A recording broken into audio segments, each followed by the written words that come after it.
No.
Ma.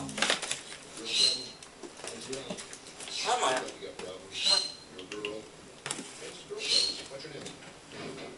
guess the only positive is that a hospital's like one big family. So if one relationship ends, there are always plenty of others around that you can rely on.